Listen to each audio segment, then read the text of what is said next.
Beati mundo corde, quoniam ipsi Deum videbunt.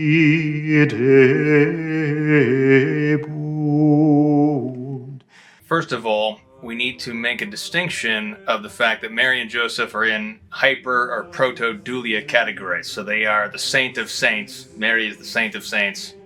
So she is, as the Byzantine chant goes, she is more honorable than the cherubim and beyond compare more honorable, more glorious than the seraphim. So let's put Mary and Joseph in another category first of all. I could not possibly pick 3 favorite saints. I was constrained, so I'm going to go with 4, 5, or 6 in this discussion. Number 1 is Augustine, because Augustine, after Mary, converted my heart to the Catholic faith through reading the Confessions. Back when I was a Protestant, I read it when I was in college for my secular university. He has this immense intellect, but he has just as immense humility. And that is very rare, but it can only happen in the saints, that they have this immense intellect and this immense humility. And St. Augustine, after Mary, was the first saint that I prayed to as a Protestant. And I asked St. Augustine, how do I become humble? Because I am a prideful person, I have an intellect, therefore I'm prideful because I'm not a saint. So I asked St. Augustine, how do I become humble?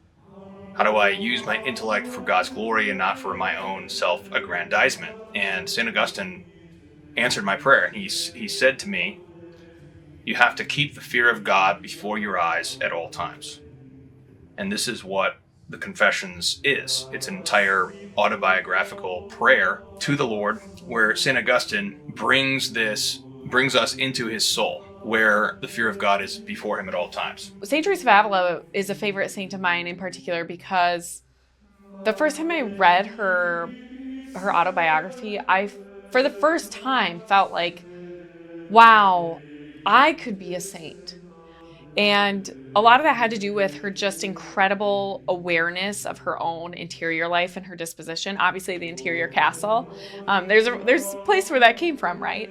But she inspired me so much into be able to analyze, well, why am I doing certain things, and what are the inclinations of my heart, and how do I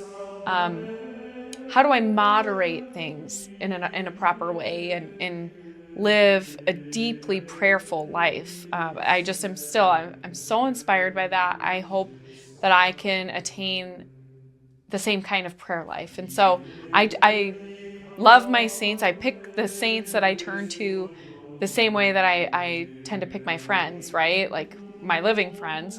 I generally want to be friends with people who inspire me to be a better person, and people that have qualities that I wish to attain and that I want to model myself after in one form or fashion. We typically oftentimes don't talk about the Old Testament saints, but it's very important to do so.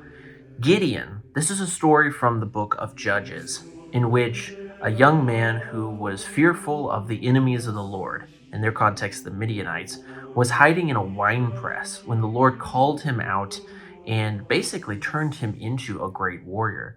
And the juxta of the story is that God can use anybody, even the smallest of people, for his greater glory. I want to start just by a little story. When I was preparing for confirmation, the class teacher told us that we had to pick a confirmation name. So at that time, I was already aware of Thomas Aquinas, and I knew he was hot stuff theologically, and I really admired him, although as yet I hadn't studied him very much. And I said, I want my name to be Thomas Aquinas. And you know what the teacher said? This to me in retrospect is hilarious. She said, you're only supposed to pick one name. And she didn't realize Thomas Aquinas, it's Thomas of Aquino, so it's just one name. But I guess I was flustered enough that I said, okay, I'll pick another name. So I picked Paul, St. Paul, the Apostle. And I want to tell you briefly why. I had a major reversion in high school. I didn't go from unbelief to belief, but I went from lukewarm Catholicism to on fire Catholicism. And part of that, I've talked about this elsewhere, but I was involved in a charismatic youth group, and that youth group taught me to read the Bible. They said, you should read the Bible every day. Okay, well, I had never heard this before. I certainly wasn't paying any attention to the lectionary at church. And so I got myself a Bible in a year, and I began to read this. You know what? The letters of St. Paul impressed me so much. They they spoke to me. They hit me hard. He is a hard-hitting writer. In some ways, I want to say the hardest hitting of the Bible. No nonsense, especially on moral issues. And this was a message I needed to hear. It was not a message that I heard in my suburban liberal New Jersey parish. And so at the moment of my confirmation, I was really enthralled with St. Paul. And I'm glad I picked him as my confirmation saint, because as the years have gone on and I've studied his epistles more and I've heard them I've heard them chanted in the Latin Mass, I've had a chance to reflect on them. I think St. Paul has the theological cure to many diseases that the church is suffering right now.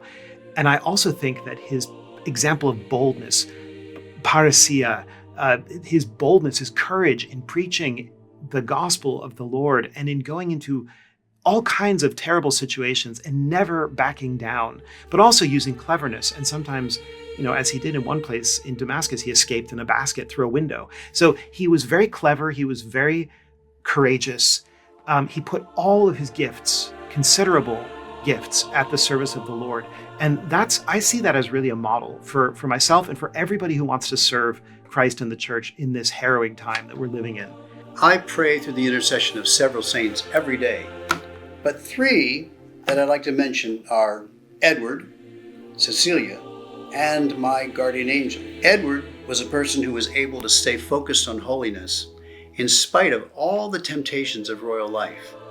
His life is a good reminder for me to stay focused on the important things of this life and not let myself get distracted by whatever shiny objects the devil might dangle in front of me. Cecilia is the patron saint of music, my profession, and she is a model of purity in a world that would have us completely abandon this virtue. I'm afraid that if Edward or Cecilia were alive in the world today, they would be horrified. Materialism and lust are 2 major forces guiding today's society. Yet, I think they would also be encouraging. Our challenges are no harder than theirs were in their day. If we persevere as they did, with their help, we can succeed in eternity as they have. I'll begin with St. Robert Southwell. St. Robert Southwell was an English martyr. And so in the Elizabethan period, you have the entire religious world is just completely shaken up, obviously. The Church of England is supplanting the Roman Catholic Church. There's many good books on this, on how really it's almost in a religious apocalypse. And you have these brave Jesuit priests who are keeping the secret society of Catholicism and keeping the faith going with what would later become the recusant Catholic community, those who really want to keep the Catholic faith, don't want to abandon the faith of their fathers. And these Jesuit priests were keeping it alive. And St. Robert Southwell was hunted down by a priest hunter and tortured and then later killed, later martyred. And St. Robert Southwell, was a spectacular man, not just in his holiness and his personal devotion, but also in his artistic capability. He wrote many different poems that really prefigured and gave a foundation to English poetry for years and years, centuries to come. We have evidence that Shakespeare actually was really acquainted with these works.